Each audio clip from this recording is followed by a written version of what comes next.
दोस्तों हरियाणा में जब से सीईटी आया है, जब से चर्चा में रहा है सीईटी, और अभी भी जो है दोस्तों एक और बड़ी खबर भी आई है सीईटी को लेकर। अगर आप भी जानना चाहते हैं तो वीडियो को अंत तक जो है ज़रूर देखना।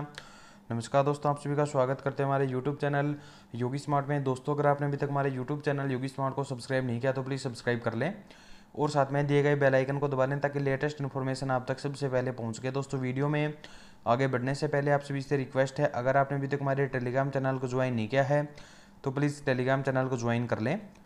टेलीग्राम चैनल का लिंक डिस्क्रिप्शन में दिया गया है और हमारे टेलीग्राम चैनल का नाम है योगी स्मार्ट जॉब है। जॉब से जुड़ी सभी जानकारी सबसे पहले पाने के लिए यूट्यूब चैनल योगी स्मार्ट को सब्सक्राइब जरूर करें। बेल आइकन को जो है दोस्तों जरूर दबाएं ताकि लेटेस्ट वीडियो का जो नोटिफिकेशन है वो आप तक सबसे पहले पहुंच चुके। दोस्तों हरियाणा में जब से सीईटी आया है और फैमिली आईडी आई है, ये दोनों हमेशा से चर्चा में रही हैं, लेकिन सीईटी सबसे ज़्यादा चर्चा में इसलिए रहा है क्योंकि हर कोई बेरोजगार जो युवा है वो सीईटी वो भर्ती होना चाहता है और भर्तियों के बीच में एक ये सीईटी एक दीवार बन के आपके बीच में खड़ी हो गई है। क्योंकि इससे पहले जो भर्तियों के लिए एडवर्टाइजमेंट एचएससी के द्वारा निकाली गई थी, उन सभी भर्तियों को भी विड्रा करके सीईटी में डाल दिया गया था। नई भर्तियां भी जो हैं सीईटी में डाल दी गई थी, लेकिन भर्ती अभी तक एक भी पूरी नहीं हुई है। एक ये ग्रुप डी की भर्ती पूरी हुई है, इसके अलावा कोई भर्ती आपकी पूरी नहीं हुई है। अगर ग्रुप सी की भर्ती की बात करें कि भाई जो आप अगर आप कमेंट करें कि भाई ग्रुप सी की भर्ती लगभग पूरी हो चुकी है, तो लगभग भाई 20 ग्रुप की भर्ती पूरी हुई है, लेकिन उनकी जॉब सेफ है या फिर अनसेफ है इसको लेकर भी कुछ नहीं कह सकते हम, क्योंकि उनको केवल और केवल 6 महीने का समय दिया गया है और 6 महीने में एचएससी इन सभी भर्तियों को पूरा कर पाती है या फिर नहीं कर पाती है। और अब सीईटी को लेकर एक और बड़ी खबर जो आ रही है, वीडियो को दोस्तों अंत तक जरूर देखना। और अगर आपने अभी तक चैनल को सब्सक्राइब नहीं किया, आप सभी से रिक्वेस्ट है कि चैनल को सब्सक्राइब जरूर करें और वीडियो को जो है ज़्यादा से ज़्यादा शेयर जरूर करें। ये देख लीजिए दोस्तों, सरकार पर भारी पड़ सकती है भर्तियों में सीईटी जैसे बदलाव। सीधी सी बात है दोस्तों, बेरोजगार युवा हैं और हरियाणा में बेरोजगार युवाओं के अगर देखा जाए तो 45% जो हैं वो युवा जो हैं उनके वोट हरियाणा में हैं। 45% वोट जो हैं वो बेरोजगार युवा, बेरोजगार हो या फिर वो यानी कि युवाओं के वोट जो हैं वो 45% हैं। तो अब आपको पता है कि भाई अगर युवा चाहे तो किसी भी पार्टी को एक तरफा जिता सकती है। हम यहाँ पर न किसी पार्टी का कोई वो कर रहे हैं, न तो बीजेपी सरकार का, न ही हम कांग्रेस सरकार से, हम किसी भी उससे नहीं है। जो अपडेट आ रही है हम केवल और केवल आपको वही बता रहे हैं। और हरियाणा में ग्रुप सी और ग्रुप डी की भर्तियों को लेकर सीईटी जैसे किए गए बदलाव में भाजपा को भारी पड़ सकता है। सीधी सी बात है दोस्तों, भाजपा ने ये सीईटी को लागू किया था तो भाजपा पर जो है भारी पड़ सकता है। एक बार जो ट्रायल जो है वो अपने जो है लोकसभा चुनाव में देख लिया कि भाई पहले जो है 2019 में जहां पर 10 की 10 सीटें जो है बीजेपी की थी, अब की बार 5 सीटें बीजेपी की हैं, 5 सीटें जो है अब की बार कांग्रेस की आई हैं। तो इससे भी जो है दोस्तों कुछ अंदाजा आप लगा सकते हैं। तत्कालीन मुख्यमंत्री मनोहर खट्टर ने सीईटी को लागू किया था। सीईटी में कुछ शर्तें भी डाली गई थी, कैटेगरी के अनुसार पदों के 4 गुना कैंडिडेट को शॉर्टलिस्ट किया जाएगा। यह भी शर्त थी कि सामाजिक आर्थिक मापदंड के अंक भी मिलेंगे। सोशियो इकोनॉमिक्स क्राइटेरिया के मार्क्स जो है दोस्तों बिल्कुल ही खत्म कर दिए गए हैं। ग्रुप डी भर्ती में भी आपको नहीं मिले हैं और आपकी जो टीजीटी की जो भर्ती हुई है उसमें भी आपको सोशियो इकोनॉमिक्स क्राइटेरिया के मार्क्स नहीं मिले हैं, क्योंकि पंजाब एंड हरियाणा हाईकोर्ट के द्वारा इन मार्क्स को गलत ठहराया था।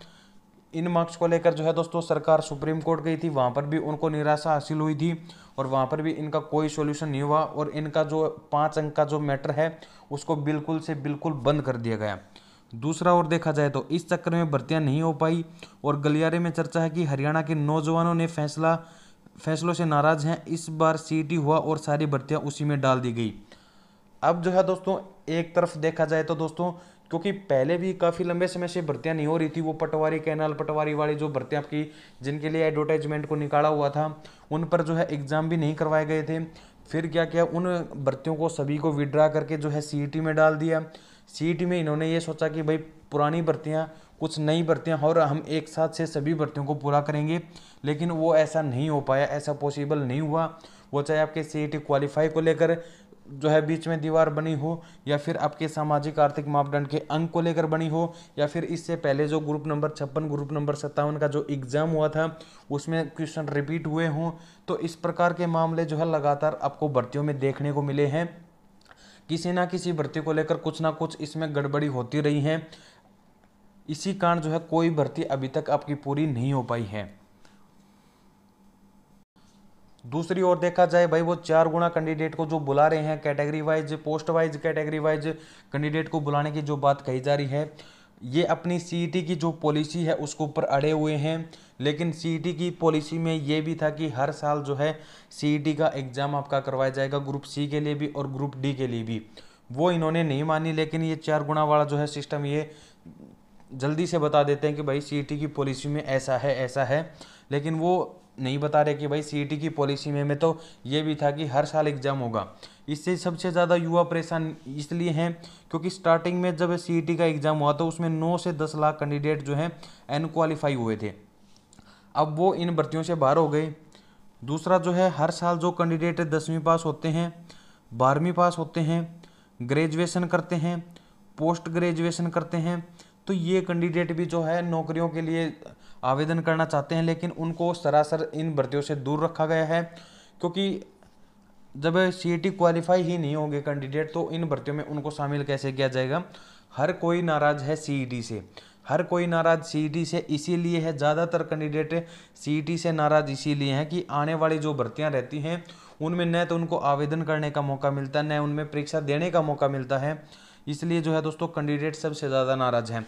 हो सकता है दोस्तों अगर आपके ग्रुप नंबर 56 का एग्ज़ाम हुआ है, इसकी जगह हमें अगर पटवारी की भर्ती हुई है, आपकी पटवारी की भर्ती में आपका अच्छा एग्जाम नहीं हुआ, उसके बाद क्लर्क की भर्ती आ गई, उसमें भी आप 1 या 2 नंबर से रहते हैं, तो भाई आप जो तीसरी जो भर्ती आएगी उसको 101% आप क्रैक करेंगे।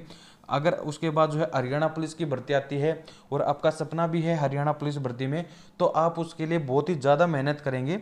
और अब इसमें क्या होगा कि भाई सीईटी में एक बार स्टार्टिंग में आपका अच्छा एग्जाम नहीं गया तो आप 4 गुना में नहीं आएंगे, 4 गुना में नहीं आएंगे तो भाई आपको इन भर्तियों से दूर रखा जाएगा। तो इस कारण जो है सबसे ज़्यादा युवा जो है वो नाराज़ हैं। अब जो है दोस्तों इसको बीजेपी सरकार बंद भी नहीं कर सकती और इसको जो है ठीक तरीके से लागू भी नहीं कर पा रही है। उसके खुद के समझ में नहीं आ रहा है कि भाई हमने ऐसा ये क्या झमेला जो है ये कर दिया सीईटी का कि जिससे हर कोई नाराज़ है। उसके बाद जो है दोस्तों जो युवा पात्र नहीं हुए हैं उनको जो है इन नौकरियों से वंचित कर दिया गया।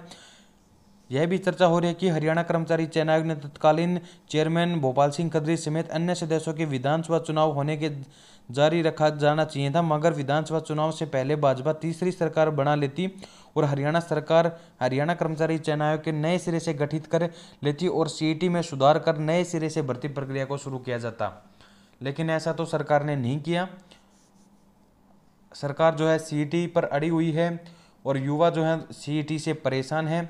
आपकी क्या राय है दोस्तों, कमेंट बॉक्स में ज़रूर देना। सीईटी को ख़त्म किया जाना चाहिए या फिर सीईटी से ही सभी भर्तियों को पूरा किया जाना चाहिए। जानकारी अच्छी लगी दोस्तों, वीडियो को लाइक शेयर कमेंट जो है आप जरूर करें और चैनल पर पहली बार आए हैं तो दोस्तों यूट्यूब चैनल योगी स्मार्ट को सब्सक्राइब जरूर करें। बेल आइकन को जो है दोस्तों ज़रूर दबाएं ताकि लेटेस्ट जो वीडियो का नोटिफिकेशन है वो आप तक सबसे पहले पहुँच सके।